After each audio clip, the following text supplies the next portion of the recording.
much for the invitation. It's my pleasure today to discuss a little bit the relationship between sleep and sport. As it was mentioned before, there are not much evidence about this association, but I will review with you a few points that I saw on the literature. So, how does it work?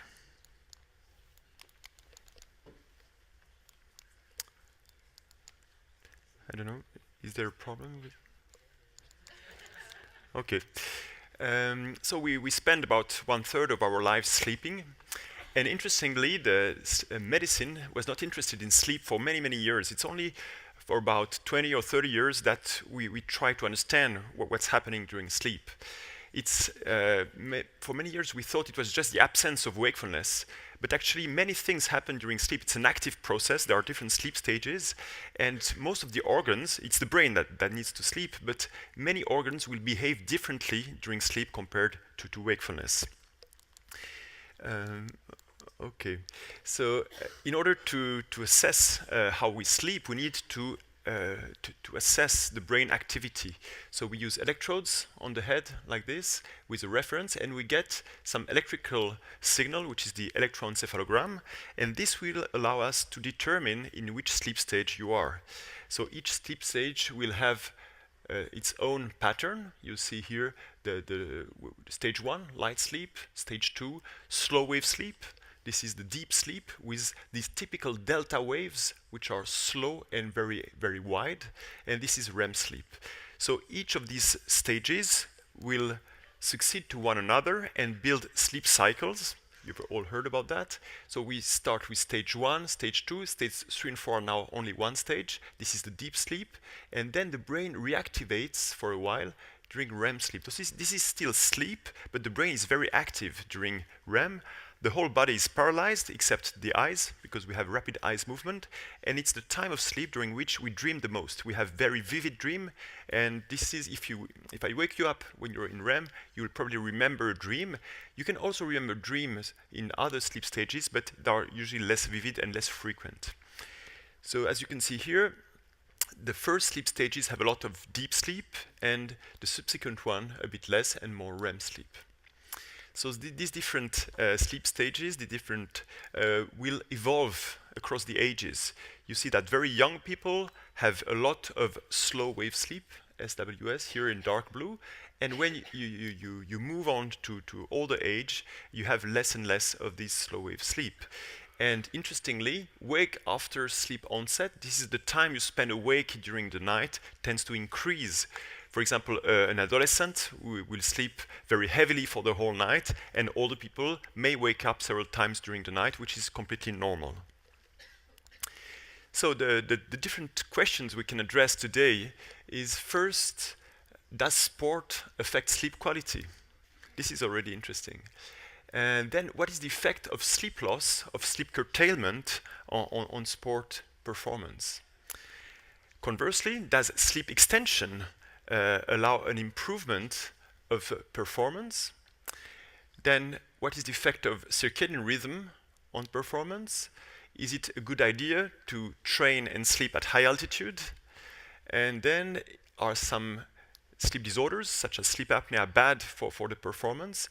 And then for the people who have to do long-term efforts like sailors, for example, can you use polyphasic sleep in order to survive during these periods? So we can start with the effect of sport on sleep. So you probably all noticed that if you do a very intense effort just before going to bed, it's very hard to fall asleep. I have some friends who were training for a marathon, and because they were working during the day, they had to train at night just before going to bed. And it was very, very hard for them to fall asleep. Why? Because we have a high sympathetic nervous system activity when we do intense sport, and we need to relax to fall into sleep. And moreover, your body heat gets higher when you train, obviously, but your body needs to cool down in order to fall asleep. So to train just before going to sleep will definitely impair sleep quality. Then in this study, they were focusing on insomnia symptoms. So insomnia is either a difficulty to fall asleep, frequent awakenings during the sleep, or waking up too early with consequences on the next day. This is the definition of insomnia. And when they looked at different studies focusing on that, and they saw that between 37 and 78% of the people included in this study were complaining of insomnia when they were in a pre-competition period. They also assessed objectively the sleep quality using actigraphy, for example. Actigraphy is a kind of watch that you wear. It's an accelerometer, and you can see the periods where people rest and people are awake and move. It's a bit like a Fitbit, but a bit more sophisticated.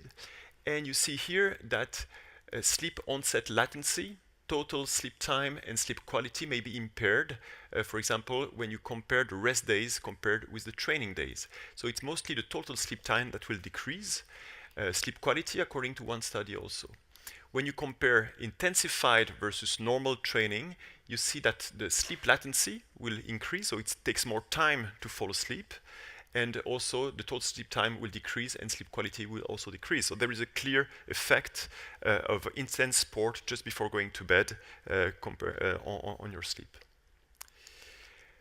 Next question, what is the effect of sleep loss on sport performance? So if you don't sleep enough, does it have an impact on your performance? So there has been many studies already in the 80s about that with sleep deprivation. So in this one, they took weightlifters and they just sleep deprived them for one night. So either they slept the night and they assessed them in the morning, or they didn't sleep at all during the night, and again they assessed their strength in the morning. So these are the results. There are different type of exercise that weightlifters do. I think snatch is just lifting, and then clean must be something like that, and front squat is probably to lift the weight. And you can see that some of the people included in the study were getting better, some worse. So basically there was no major effect on heavy, sudden anaerobic effort in this study. Then if we move to 60 hours of sleep deprivation, so 3 days, what is the effect? Well, this is a Finnish study that assessed 20 young people, so 60 hours of sleep deprivation, and they assessed the aerobic performance before and after the sleep deprivation, and maximal strength also before and after this deprivation. So first, if we look at VO2, so this is the amount of oxygen that your body can intake and spread to the muscles. This is the oxygen flow, and it depends obviously on the lung function, on the heart function, on your red blood cell level. And you see here that this is the intensity of the effort on a bicycle ergometer, and the white dots are before the sleep deprivation and the black dots after. What we see here is that for moderate effort, there was a difference, a lower oxygen uptake, a lower oxygen flow during a moderate effort, but the maximal VO2 max was not affected by these 60 hours of sleep deprivation. If we look at the heart rate was a bit lower after the sleep deprivation, but again, not the maximal heart rate during the effort. It's mostly for moderate effort. When we look at pure force, just anaerobic force, there was no real difference. If we look at the resting heart rate, it was a little bit lower after the sleep deprivation. You can see here, day 1, day 2, day 3, it tends to go down. Blood pressure was not really different. And body temperature was a little bit lower. So the conclusion of these authors, this Finnish author, is that sleep deprivation affects moderate but not maximal effort or force. And their hypothesis is that there is an autonomic nervous system imbalance with an increase in parasympathetic activity, which will decrease the heart rate, which may have an influence also on the VO2. Next question, does sleep extension, so when you don't sleep enough, there is apparently some effect in moderate effort, but what is the effect of extending sleep? So there have been several interesting studies on this. Usually it's a small sample size, as you will see. So here they took tennis players, 12 students on a college team. they either had their habitual sleep-wake schedule or extension to 9 hours per 24 hours. And the endpoint, what they measured, was the serving accuracy when they played tennis. So what they had to do, they had to make a serve, and they had to reach this 6-foot diameter circle, and they counted the number of times they could reach this circle. So week 1, the baseline, when they sleep usually, they had 35% of success. Week 2, when they extended their sleep, they had 41%, which is significantly better. When you look at the different individuals, most of them improved their rate, whereas 3 of them did not. Second, basketball players. This was at Stanford.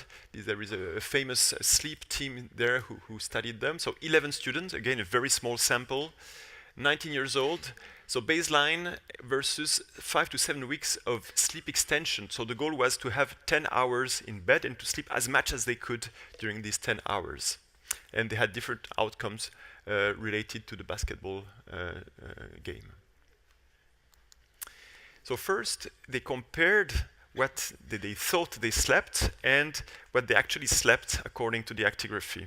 And interestingly, there is a major difference. You see here 70 minutes difference between what they thought they slept and what they actually did. There is a kind of sleep misperception, but they could increase even objective sleep by about 147 minutes, which is a lot. They were maybe slightly sleep deprived with 400 minutes, which is just 6 hours and 40 minutes, which is probably not enough for these young people.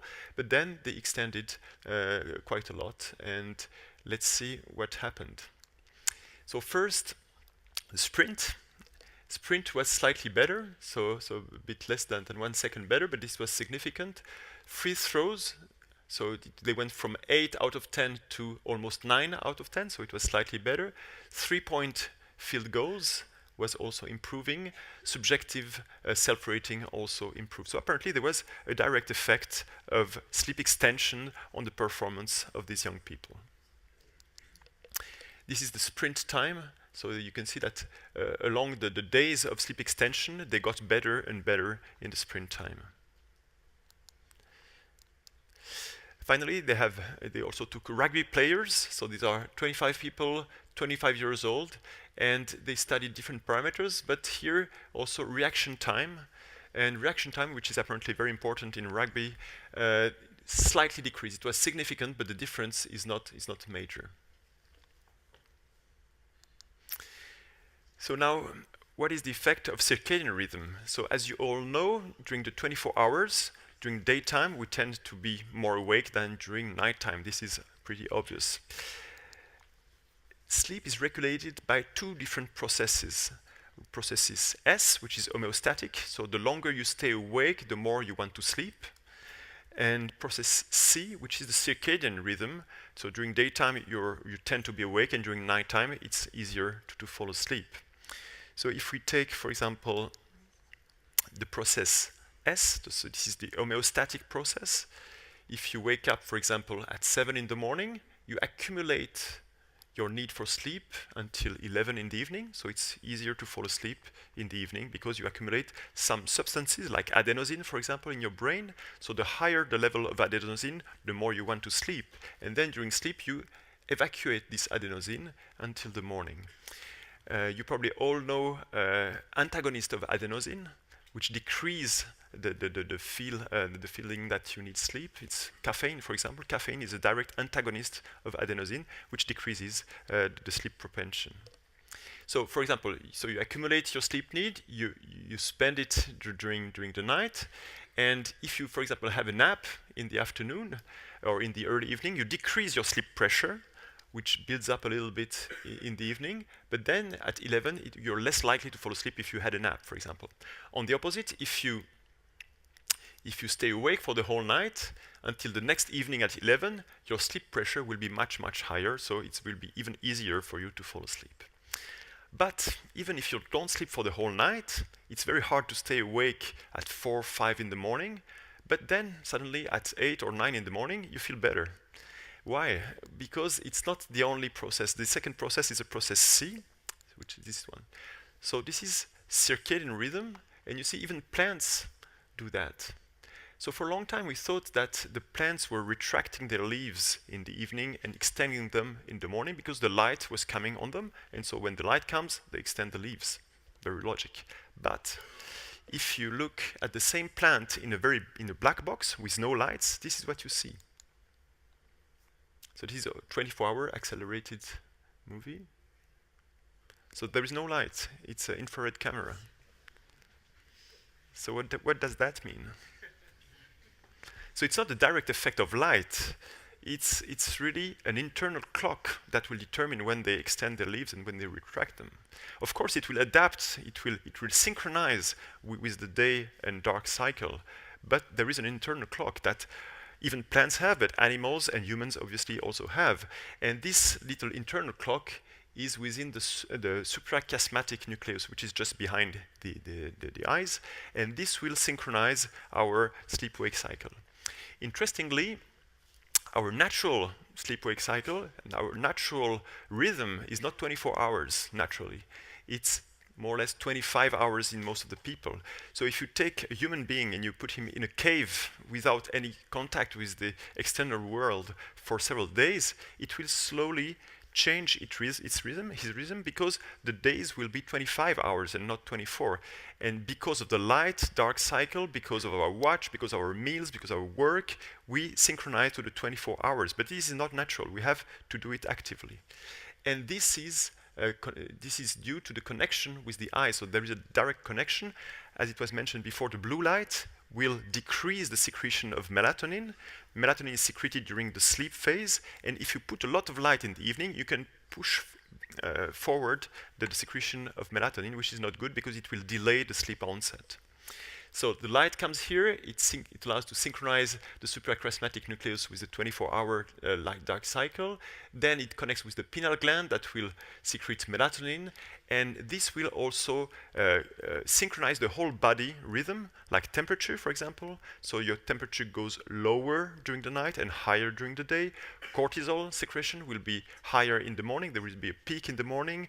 Growth hormone secretion will be more during the deep sleep in the early part of the night, and many other functions will be synchronized by this internal clock. So when we integrate the process C and process S, we get this, and we can determine when it's the best time to go to bed and when it's the best time to wake up. So for example, here you wake up at 8, your process S increases until the night, and your circadian rhythm comes to a period where it's easier to fall asleep, then you go to bed, and then in the morning, when the circadian rhythm goes to a phase where it's easier to be awake, and your process S is decreased, then you wake up here in the morning. So this is when everything works fine, but for example, adolescents tend to have a delay of their circadian rhythm, so it's very hard for them to fall asleep and very hard for them to wake up. And when you have to move from one time zone to another zone, of course, your brain is still in the previous time zone, and this may also have an impact on your sleep-wake cycle. So some studies have been interested in these sleep-wake cycle, and for example here for a soccer team, and they noticed that, for example, body temperature was the highest at 8 in the evening, and the alertness was also the highest in the evening. That's where people were the most awake. Fatigue was on the opposite side at 8 o'clock, the highest in the morning. Reaction time, it was more in late afternoon, about 4 p.m. Grip strength, about in the evening. So most of the function were the highest between the late afternoon and the early evening. And this is important because, for example, if you have football teams who need to fly from the west coast to the east coast to play, and they have to play in the early evening, then it means that for them it's going to be the beginning of the afternoon, whereas for the local team it's going to be the best time in the evening. And it has been shown that when the teams were moving from the west coast to the east coast, they were less likely to win than the local team than when it was the opposite. So if you can play at the best time of the 24 hours according to your own rhythm, this is the best time for you. And if you can get used to the local time before you need to play, this is even better. So there are mixed results according to different studies. So the majority of studies report that performance increases from the morning to the late afternoon and the evening, where temperature is the highest. We just mentioned that the football team and the muscle strength and anaerobic performance peak in the early evening. However, sports involving technical skills such as badminton, tennis, soccer seem to have an acrophase a little bit earlier in the day. So basically there are the circadian factors that are important, the homeostatic factors that are important, and some overlapping. For example, when you need to move, you have the jet lag. When you have jet lag, you have a sleep curtailment. So we need to take this into account to estimate at what time it's the best to do the effort to do the game. We also did a study on sleep disorders. So I just mentioned sleep apnea. You all know that some people have breathing disorders during the night, that their throat is collapsing and they cannot breathe, and then they have to have a short awakening to breathe again, and then when they fall to sleep, their breathing is stopping again. And this is really a problem, and we tried to understand if it has an impact on the people's balance. And so we took a very sensitive plate where they could assess the variation of the center of gravity. And you see here someone with no sleep apnea. When they stand for 1 minute in this plate, the center of gravity moves only a little bit. However, people who have severe sleep apnea, the center of gravity will move a lot because they are unstable on their balance. So the hypothesis, and we saw that it was mostly associated with the lack of oxygen during the night. So those who have a big lack of oxygen are more unstable than the others. And this is probably because the brain, when you have bad sleep quality, the brain will maybe dysfunction, because to keep a balance requires a lot of brain power, because you need to integrate your proprioception, what you see, and then the output to the muscle, and to combine all that together. And to do that, you really need to use your brain. And obviously, bad sleep or inefficient sleep will impact your brain function. Then is it a good idea to move to high altitude to train? So we all know that there are some beneficial effects, because lack of oxygen will increase the erythropoietin level. Erythropoietin level will increase the number of red blood cells, so you have more oxygen carriers, so you may have a better performance because of that.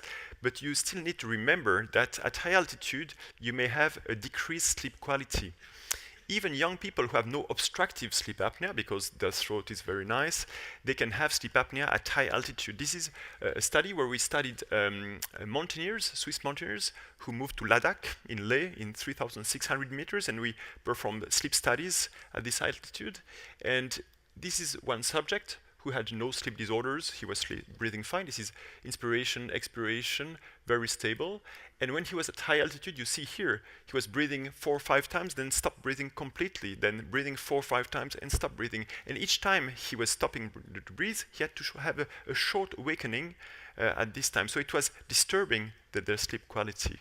And if we look at the hypnogram of these people, you see normal hypnogram with the sleep cycle, deep sleep here, and this is the hypnogram at high altitude. So they have a lot of awakening during the night, which will decrease the sleep quality and may have consequences, as we saw before. Then what about sleep in extreme conditions? For example, in single-hand sailors. So we had an experience with Eric Lull. Eric Lull, he's a French guy living in Switzerland. He was a skipper of a 6.5 meter little boat and doing the Mini Transat. Mini Transat was a crossing, it was a race with all the same boats crossing the Atlantic. And he came to us because he said, I cannot sleep more than 25 minutes because I need to check my boat. He didn't have much electronic on his boat. And so how shall I do? And so we decided to train him and to see the impact of polyphasic sleep on his performance. So we told him to sleep for 30 minutes every second hour for the whole 24 hours. So we decided to study him on the Lake of Geneva. So he was sailing constantly for 4 days around the Lake of Geneva, and he had the electrodes on the head to see if he could first keep this schedule of 30 minutes every 2 hours. And then we also had psychological testing. We had a reflex testing. Before each nap, he had to do some testing. And this is his hypnogram. So you see that the naps every 2 hours. So most of the time he could respect this 30 minutes maximum nap, except here at between 1 and 2 o'clock in the morning, where he overslept, but only 10% of naps were longer than what was scheduled. Overall, he slept for 25 minutes in each nap, so he could almost sleep for the whole 30 minutes, and which gave him 5 hours of sleep over each 24-hour period, which is probably not what he needs, but he could at least survive with that. When we look at the reflex, so the PVT, the psychomotor vigilance test, it was even slightly better in the end, in the 4th day, compared with the first day. So there was no significant impact on his reflex. I don't show you all the neuropsychological testing that we did, but the decision making was still preserved with this kind of regimen. Then in 2011, he went for the race, and we asked him, so the idea was to go from La Rochelle to Bahia in Brazil, 7,800 kilometers on this small boat alone. And we asked him to do these naps, even though he's not tired the first day, but to anticipate his sleep instead of being sleep deprived for 2 days, like most sailors do, and then crash for 3 hours, which is not great. So interestingly, during the second night of the race, there was a huge storm. And he took the lead of the race during this storm. And we like to believe that it's because he did his naps before, and he was pretty awake during this night, whereas the other people didn't sleep at all until this night. And it's possible that it helped him to be fully awake and to take the lead. Then we also were in contact with Solar Impulse pilot, because this was a big problem for them. They had to stay alone in this solar airplane for sometimes 5 days and 5 nights in a row. And they were alone in the airplane. And obviously, they cannot sleep for 2 hours in their airplane. So they were allowed to sleep for 20 minutes only in a row, and only when they were below 5,000 meters. So in the morning, they would go the highest they can during the day, and they had to wear an oxygen mask. And then during the night, they would slowly go down. So when they were below 5,000 meters, they were allowed to remove their mask and to sleep a little bit. Because if they sleep when they have their mask on and they do a strange movement, they lose their mask and they would lose consciousness immediately. So they could sleep a little bit during the night, but only in 20 minutes bouts. So we tested this. So this is Solar Impulse. Nice pictures. So we tested this during simulated flights in Dubendorf. So we put the electrodes on their heads. Like here, this is Bertrand Piccard, André Borschberg. And we had some reflex testing. And this is the 3 days of almost complete sleep deprivation. They could have a few bouts of 20 minutes sleep. And we could see that even with this small amount of sleep, they could keep their reaction time pretty intact. Interestingly, the sleep latency, so the time it took them to fall asleep when they were allowed to do a nap, was decreasing. Meaning they were sleep deprived, so it was easier for them to fall asleep immediately when they were allowed to have a nap. And very interestingly also, the amount of slow wave sleep, the amount of deep sleep they could get during these 20 minutes tended to increase across these 3 days. So it was much higher on the 3rd day than on the 1st day, which means that the brain understands that it has only a short time to sleep, and it went straight into deep sleep instead of spending time into light sleep. So the efficiency of sleep was higher on the 3rd day compared with the 1st day. So conclusion, so there are mixed evidence that sleep deprivation can influence athletic performance. The task requiring short-term high-power output seems to be unaffected by sleep performance. However, endurance performance seems to decrease after sleep deprivation. Circadian rhythm is very important, with the highest performance, physical performance in late afternoon and in the evening. And technical performance may peak a bit earlier. Polyphasic sleep with short naps spread all around the 24 hours is possible to use for long-term efforts, But probably you shouldn't try to do that in your usual life because it's very hard. Many people try, but it's not good. It's only when you're in a stressful condition that you can really do that. But your reflexes are not affected. Your psychological testing are also preserved. So I would like to thank you for your attention and the whole team of the Sleep Lab in Lausanne.